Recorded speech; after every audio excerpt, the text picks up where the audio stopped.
Remembered originally for its very high speed and incredibly fast driving through the forest. Bit new to the bit now with the Herman Telka design, which has brought the stadium section and, of course, a much more toned down, high edge, high octane, asphalt driven experience. But Hockenheim, it still remains one of the classic circuits in all of motorsport, whether it's Formula One, whether you're out there in GT touring cars, or even if you're going old school and just driving your own car on a track day. Good evening to all of you. I'm Pete Markroft, covering the next 2 hours of racing here live at Hockenheim GT4 division on the PlayStation 4. It's a new chapter, a new beginning, and for me, a longer way to return to the box ever since I retired from the Xbox Series. So let's get on track. We're out in front of the ball. We've got Adrenaline Please driving in the BMW Z4, and he's going to be trying to take a circuit which is heavily rained, and we've got the lights for the dark as well. So for the drivers out there, it's going to be a real challenge. It's going to be low grip,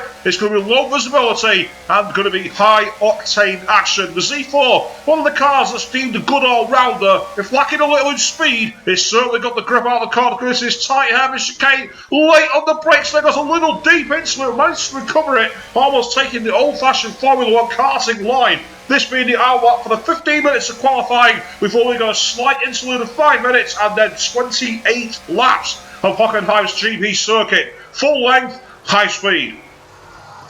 And for those of you out there who are watching this live on Twitch TV, you can, of course, get your questions out to me via the chat box here. We've got it open on XRL's Channel 1. And, of course, you can send messages as well via PS Network. However, I will advise you that with the way this actually generates messages to me, it's quite possible I will cut across the feed. So I'd rather you didn't do that and instead use the chat box where possible.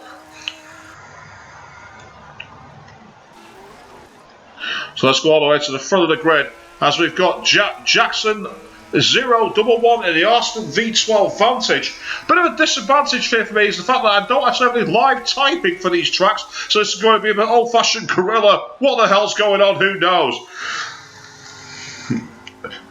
Okami Fleets 1372 in the RUF, the roof. How do you pronounce that? I really don't know. The Porsche 911, basically. And this is one of the classic cars. Very good all-round vehicle. We've got Poker Elite coming out of the pits in the Aston. Almost tried to cost somebody there. Nearly caused a severe accident as it's going aboard with Killer Ramsey into the stadium section. Heading into the second of the tighter hairpins. Banked a bit like it's almost like the Dunlop curve at the Nürburgring, only it's in reverse, and he's actually slowed down completely, like he's trying to get himself some time out on track. Meanwhile, Flipper Racing is on a lap, gone through sector 1 in the BMW Z4, weaving left and right on the straight, heading into this tight hairpin corner, a bit of traffic ahead of him, driving in the McLaren, so got to be careful he gets out of the way there and doesn't compromise the lap. Flipper Racing get on the gas quite early there, trying to get maximum traction out of these wet weather tyres as you head into the tight, fast corner. Normally you take that flat, with the rain here, you've not got any chance whatsoever.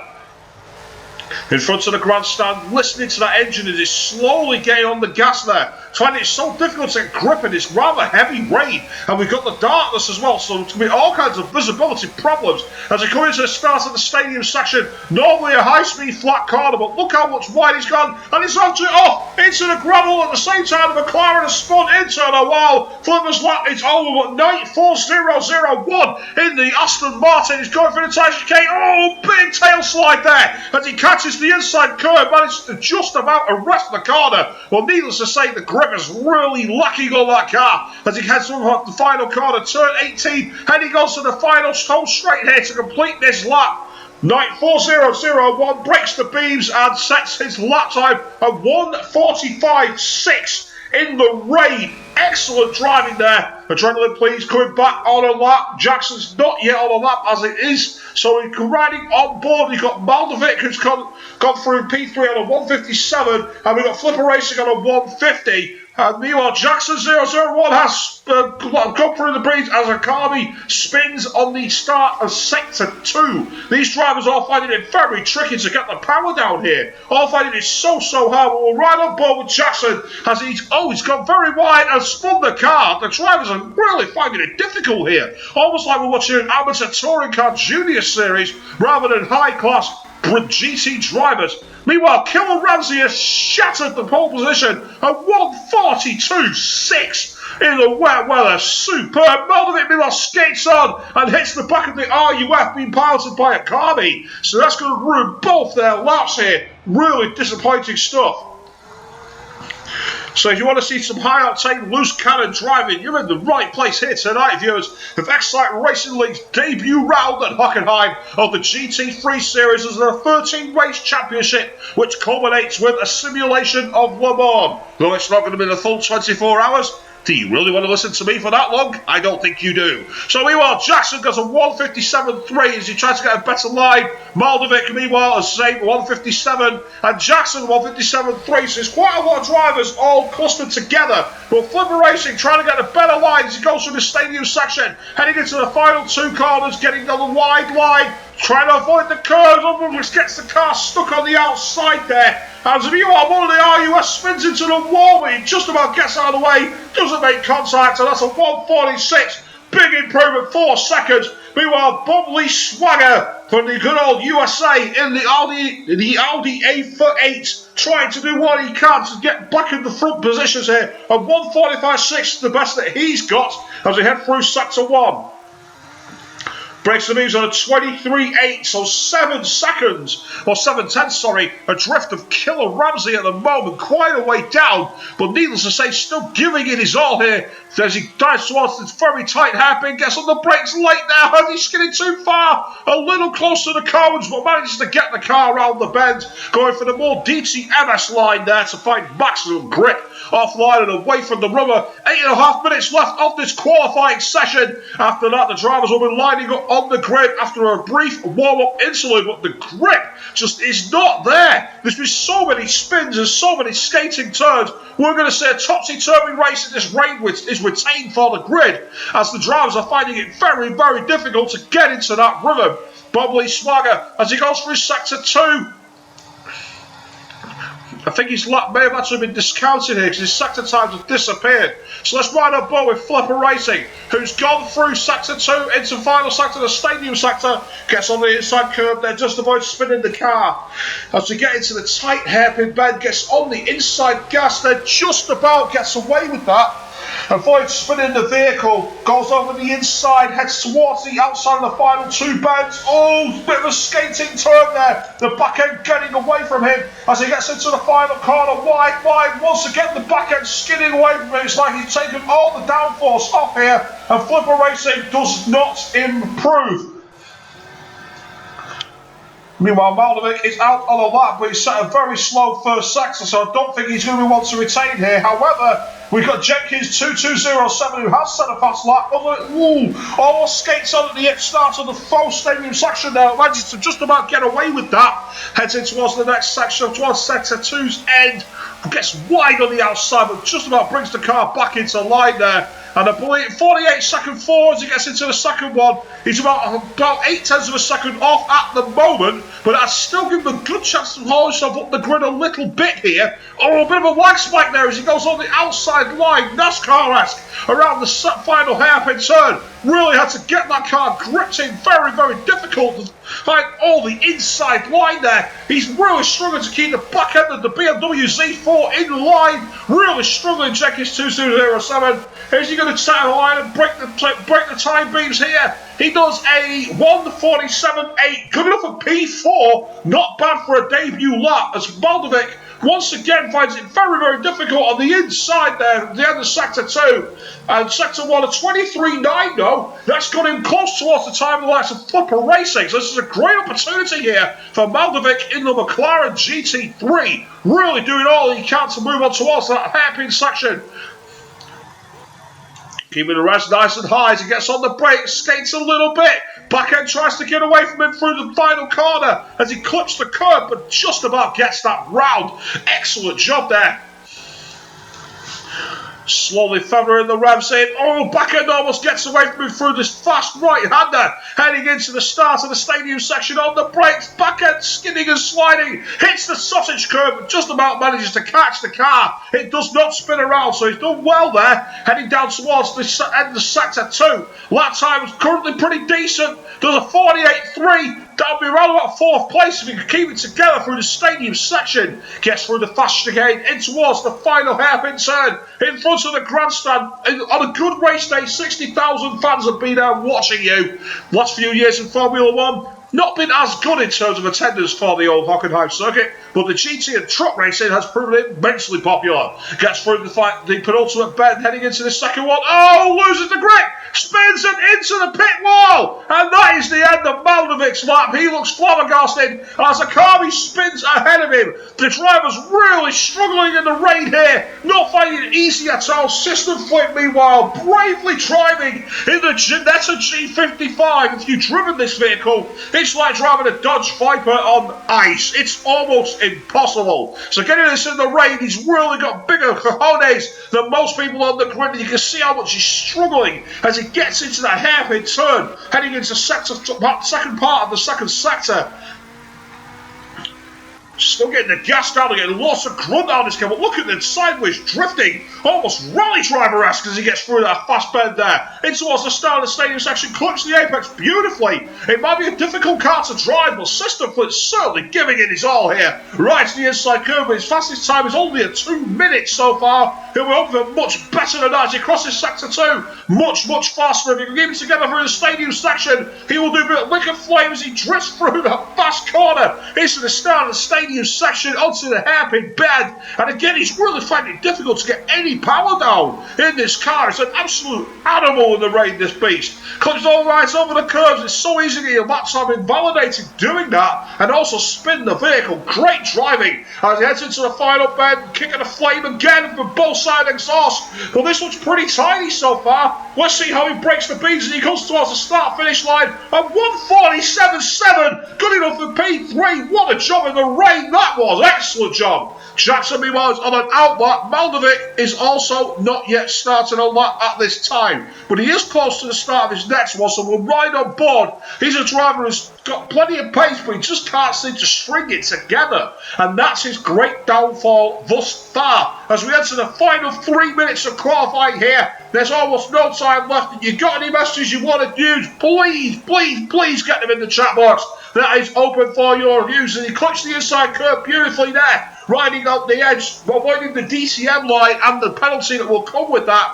Down towards the tricky second corner. It's not quite a hairpin, but it's not quite a square right either. And he gets into the power on there, really struggling to get it down through the wet weather as he clutched Perth 3 and ends the sector 1 on a 24-1, but he has backed off and gone to the pit. Evidently, he is not happy at all.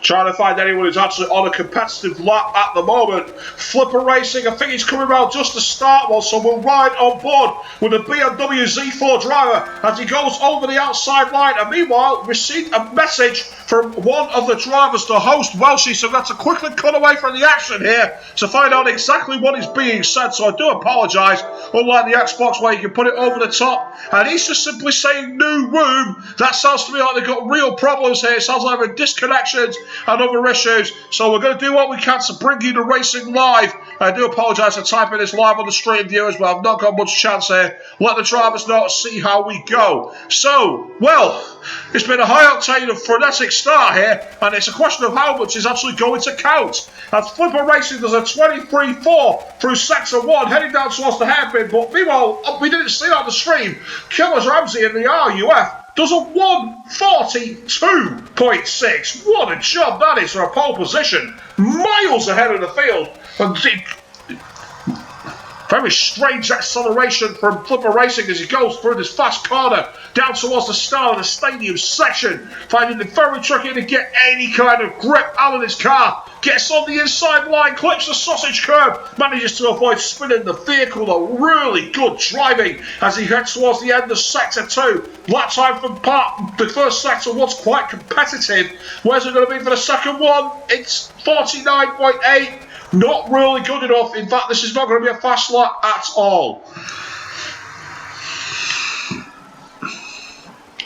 Meanwhile, Akami driving in the RUF, 51 seconds through sector 2, nothing special, but it might be enough to move him further up the field if he can keep it together without going off the circuit. Head through the tight chicane. I think he may have backed off here because there's very little power that's coming out of the RUF at the moment. Question of whether he's actually run out of fuel here or if he's just trying to treat this as a warm-up lap ahead of an actual lap itself, because this is nothing special. Going across the line now, see what kind of time he sets. Well, 156.6, it's 156.4, sorry, it moves on to 7th place. But look at that, there's a key 8 seconds between Jackson 011 and Akami in the RUF. Very similar to when Le Mans has a LMP1 and an LMP2 class. Definitely not the strongest at this time.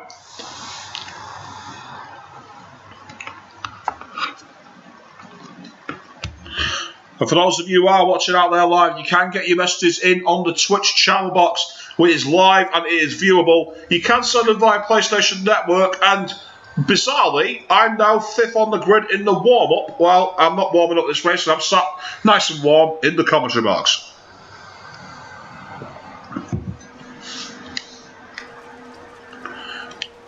So meanwhile, Jackson 011 trying to get a line as he drives here in the Aston Martin, just trying to get some more lap time out of that vehicle. A good 4 seconds off second place and 6 seconds off pole. So we've got a very, very high level disparity between the drivers in terms of pace here. But the Aston Martin, quite a nice car to drive, a little bit twitchy occasionally and not quite got the top speed. But it's certainly a good all-round car. It's not like the Ginetta, where you're finding yourself like you're driving on ice, and it's not like the BMW Z4 where you feel like you're outclassed in a straight line. Outlap here on this quick warm-up. There's 4 minutes to go. I don't know how many other drivers have actually decided to go out for a lap here. But Maldovic's tried to go out to get some more reconnaissance, and he's gone completely straight on. In fact, he almost went straight in to the actual straight way that led to the forest in the old Hockenheim layout. He was carrying so much pace there, but he got away with it as Jackson 011 tries to set a decent lap time. Just wants to get himself some kind of iron, really, and know exactly what he's got. There's 28 laps in the rain. It's going to be so difficult for the drivers out here. Right on the outside, Jackson 011 heading to the second of the hairpins, finding it very difficult to get the power down, finding so little grip in this rain, which is just not easing. Despite the clear cloud or massless sky on the horizon, there's no let up in this actual rain. So winding up to start a lap here. Let's see what kind of time Jackson can give us as he gets on the power down towards turn 1, this quick blind corner. So easy to go into the runoff, and it's exactly what he's done, but he's just brought it back over without getting a penalty by the looks of it. Needless to say, you can find yourself getting your car stopped there. All penalties for abusing the track limits into turn 2. Gets on the brakes nice and early and rides the apex beautifully there. Kisses the paint line, which is normally a no-no when you're in the rain, but he's doing quite a good job so far on a first sector time of 23.5, which is an improvement. He's certainly finding the pace thus far.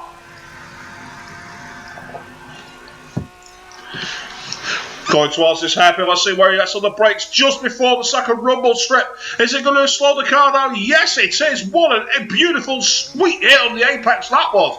Jackson really giving it his all here to try and get the clean lap and get his sighter in for what he needs on the race day, which follows in the next couple of minutes. Only 2 minutes left on this one, and he's hit the curve and spun. Jackson's let it go, spun too soon. Commentator's curse. He's literally let that go over the outside as Flipper Racing goes past the stricken Aston Martin.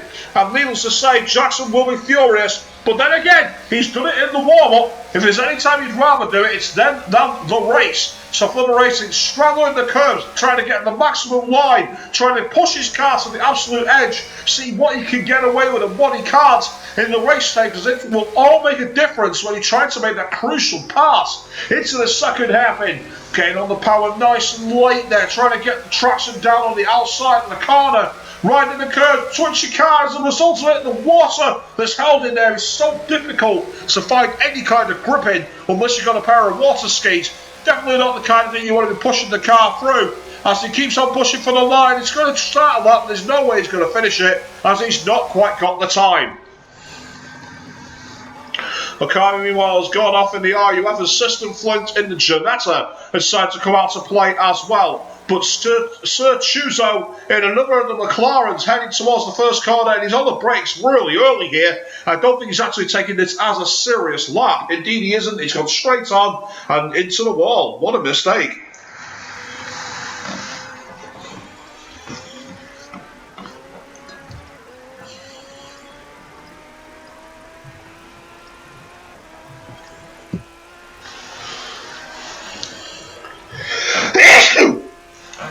Bless me, viewers, sorry about that. I've been trying to hold down for a while, but I wasn't able to let it go.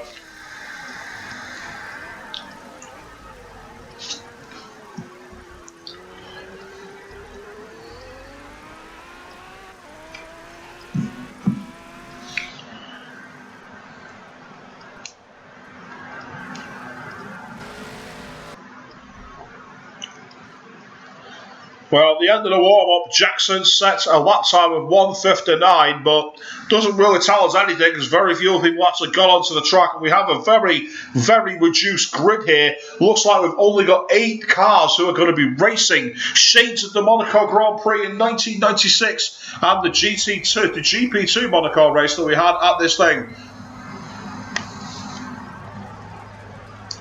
Well, I'm going to be going nowhere here because I want to be going straight back to the pits as soon as the lights go out. So it's lights out and we are racing here in Hockenheim as we go through into the first corners, and a great start already as Chuzo on a Carby goes to Jenkins 2207, but in the lead it's System Flint at the moment, who's on the outside being chased very quickly. But what a drive here by Jenkins 2207, and a big twitch there, and all really got to move. System Flint loses control and is passed by a Carby in the RUF. Oh no, it's big contact there as the Chuzo on the McLaren tries to get up the inside, just about gets away with that. A little bit of contact between him and System Flint, but he's got away with that. System Flint meanwhile following behind the RUF of a Carby 1372. Drivers backing off, and oh, looks like we're losing drivers at a rapid rate here as Vickers F1 is now in third place, and Carby is second, out in the lead. Jenkins 2207 in the BMW Z4 heads into the hairpin corner ahead of Carby, and Vickers goes straight on. He looks like he's going into the forest, and Jackson 001 gets on the inside and takes a nice easy pass. So Chuzo meanwhile comes up the other way around before the chicane. He's going to pass his teammate Vickers, and he goes through the hairpin corner. We're down to 5 drivers already. A big loss of attrition there. I get the feeling we may be going into a new room as Jackson 011 gets close to the back of Akami in the RUF. These are the closest drivers. Out in first place we are Jenkins 2207, who's got a bit of a gap now as Jackson 011 closes into the back of Akami as we head towards the stadium section. Aston Martin versus RUF, and the RUF goes wide. Akami takes a wider line there, and as a result, great move on the inside by Jackson to take second place, but he's gone wide, he's gone off, he's into the wall, and that's the end of his race, almost without a doubt there. So Chuzo in the McLaren, riding into the stadium section. Are we going to see the back of Jackson? He's stuck in the gravel, he's not moving. This might be a retirement here for the BMW, for the Aston Martin driver. Indeed, so Chuzo goes through into third place. I get a feeling we might be losing a room here, viewers, because we're drivers are dropping like flies. Vickers F1 is in fourth place, so Chuzo goes off the circuit, and we want Carby is in second place, and Jenkins leads in P1, but he's gone straight on into the wall, and that's the end of his race. It's a high-speed accident, and Carby's going to take the lead here for a very brief moment. I don't believe we're going any further with this race. Indeed, an invitation has come through, so check back in shortly, viewers, when we go with the second part of this broadcast.